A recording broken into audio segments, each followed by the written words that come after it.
Good morning बच्चों। बेटा आज जो हमारा टॉपिक है वो है comparison of EMFs of two cells. ठीक है, using two cells using potentiometer. तो हमने पोटेंशियोमीटर कल किया था और उसका प्रिंसिपल बताया था बेटा आपको कि एक डिवाइस एपरेटस है which is used to measure the potential difference between the two points in electric circuit and to compare the EMF of the two cells and to find the internal resistance of a cell.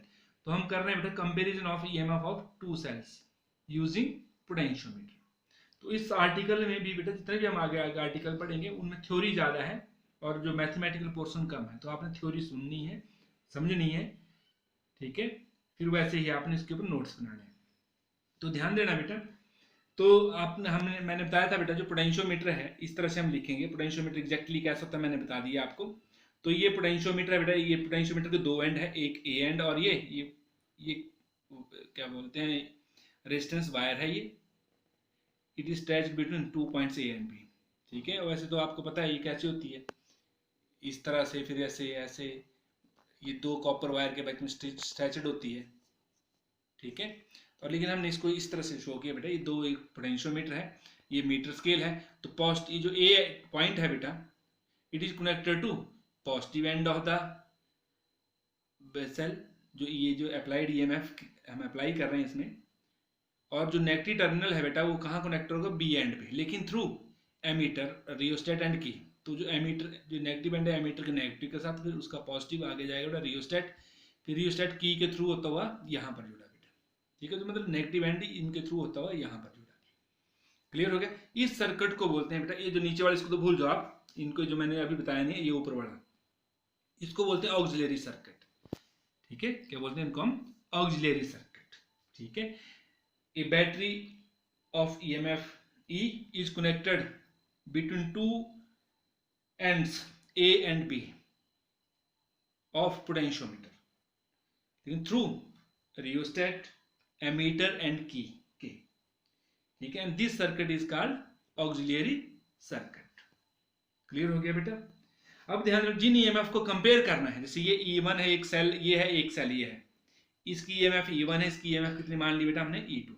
इन दोनों cell की EMF को हमने आपस में compare करना है, किसकी किससे कितनी गुना ज्यादा है। तो जिन cell the EMF to be compared, ठीक है, there positive terminal is connected to end A. तो जैसे E1 और E2 को कंपेयर करेंगे, इसका पॉजिटिव एंड ए के साथ, इसका भी पॉजिटिव एंड ए के साथ। बल्कि जो हमने ये जो ड्राइविंग सेल है जिसके थ्रू इस मतलब इस वायर में कांस्टेंट करंट फ्लो करेगा, तो वो उसका भी कौन सा टर्मिनल जुड़ रहा है बेटा यहाँ पर, पॉजिटिव। ठीक है, तो the EMF to be compared, there positive terminal is connected to A, और जो नेगेटिव टर्मिनल है दोनों ईएमएफ का वो टू वे की, ये जो ये है ये टू वे की है, टू वे की। तो एक को हम एक टर्मिनल के साथ जोड़ देंगे, दूसरे को जो ईएमएफ E2 उसको सेकंड टर्मिनल के साथ जोड़ देंगे। और इन जो टू वे की का जो कॉमन टर्मिनल है ये, it is connected to jockey through galvanometer, और बीच में क्या जुड़ेगा बेटा, गैल्वेनोमीटर।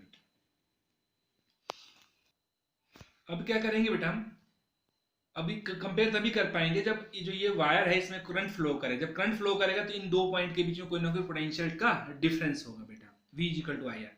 तो मान लो बेटा हम जैसे क्लोज द की के, ठीक है, and adjust the resistance from rheostat, हम रियोस्टेट को एडजस्ट करेंगे so that a constant current flows through the wire.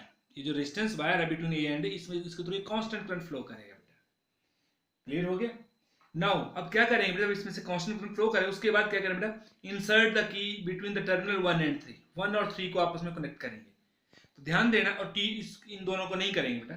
तो यहां से अभी कौन सा सेल कनेक्शन में आ गया बेटा, यहां से ये इसके थ्रू होता है कौन सा सेल, ये E1। Now E1 is in the circuit, now the cell of EMF E1 is in the circuit, and find the positions on the potentiometer wire. जो पोटेंशियोमीटर वायर है इसके ऊपर एक ऐसी पोजीशन निकालेंगे बेटा हम जॉकी की, ठीक है, so that where if pressed galvanometer shows zero deflections.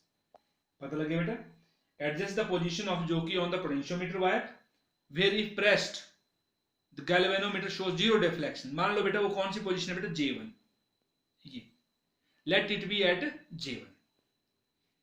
ठीक है, and note the length of AJ1, ये A से J1 की लेंथ को क्या करो बेटा, note the length AJ1, late it B L से, मान लिया इस L1 मान लिया, इस ये ए से J1 की लेंथ कितनी मान ली बेटा हमने L1। अब बेटा देखो गैल्वेनोमीटर करंट, अब जब J1 पे जब ये पोजीशन आए तो गैल्वेनोमीटर कितनी रीडिंग शो कर रहा है बेटा 0। इसका मतलब है कि सेल से कोई भी करंट विड्रॉ नहीं हो रहा है। और साथ में ध्यान दो बेटा, अब इस वायर में से करंट नहीं फ्लो कर, इसका मतलब है कि जो ईएमएफ है इसका जो पॉजिटिव पोटेंशियल है it is equal to the potential at A, and negative potential of the cell EM of E1 is equal to the potential at J1। तभी इन दोनों, इसका पॉजिटिव पोटेंशियल इसके बराबर है और इस जो नेगेटिव पोटेंशियल इस ईएमएफ का वो किसके बराबर है, J1 के ऊपर जो पोटेंशियल है उसके बराबर है। तब बराबर जब इन दो पॉइंट के ऊपर जो पोटेंशियल, तो यहां से कोई भी करंट क्या होगा बेटा, विड्रॉ नहीं होगा। तो इसका मतलब है जो E1 है, जो मतलब ये जो पोटेंशियल डिफरेंस है किसके बराबर आ गया, इस लेंथ जो वायर, इस जो पोटेंशियोमीटर की जो वायर, इसमें जितना पोटेंशियल कंज्यूम हो रहा है, पोटेंशियल फॉल कर रहा है, इन दो इस वायर में जितना पोटेंशियल का डिफरेंस है उसके बराबर आएगा E1 का पोटेंशियल। ठीक है, तो हमने पढ़ा बेटा तो पोटेंशियल डिफरेंस जो इसका प्रिंसिपल है पोटेंशियोमीटर को क्या है कि the fall of potential directly proportional to the length of that portion of the wire. ठीक है, तब जो इसका जो इसके अक्रॉस जो पोटेंशियल होगा it must be equal to E1, तभी इसमें से कोई भी करंट विड्रॉ नहीं हो रहा है। मतलब जो positive potential of the E1 must be equal to A and negative potential of E1 must be equal to at the potential at J. It means the potential of E1 must be equal to the potential across the wire AJ1. तो therefore E1 वही E1 क्या potential must be proportional to L1, जैसे हमने पढ़ा ना V is proportional to L1, मतलब length of that portion. अब यहाँ पर पोटेंशियल किसके बराबर आएगा, E1 के बराबर, मतलब E1 must be proportional to L1 and E1 is equal to KL1। K तो आपको पता है constant of proportional and is called potential gradient. ये आ गया बेटा। इसी तरह से बेटा now plug out the key from 1 and 3। अब 1 और 3 से हमें इस की को निकाल लेना है बेटा बाहर। Now insert the key between 2 and 3।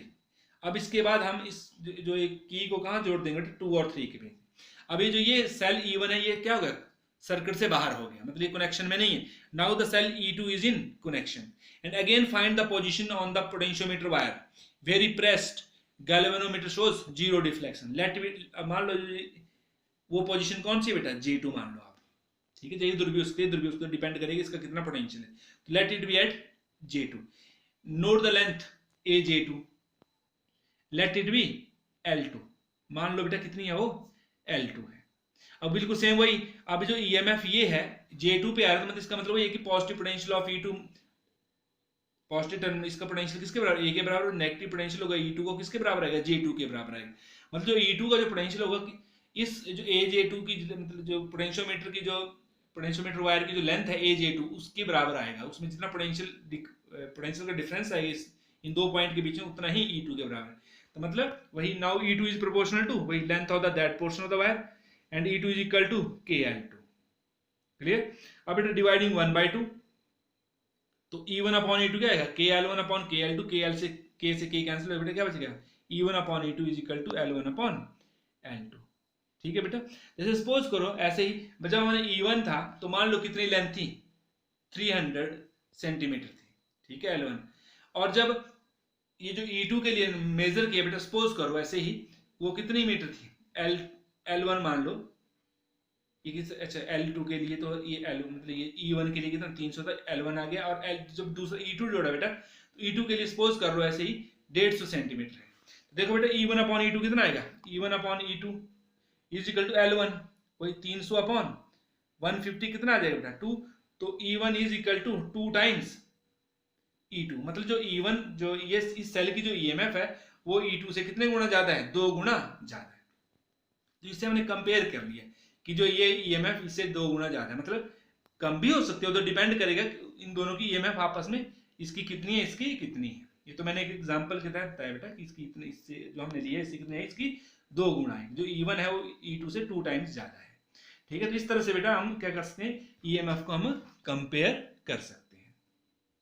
तो ये था बेटा how to compare the EMF of 2 cells using potentiometer. Clear हो गया बेटा। तो आपने थ्योरी लिखनी है और इनको ये सही ढंग से नोट्स बनाने और मुझे दिखाने हैं बेटा आप लोगों ने। ओके बेटा, थैंक यू।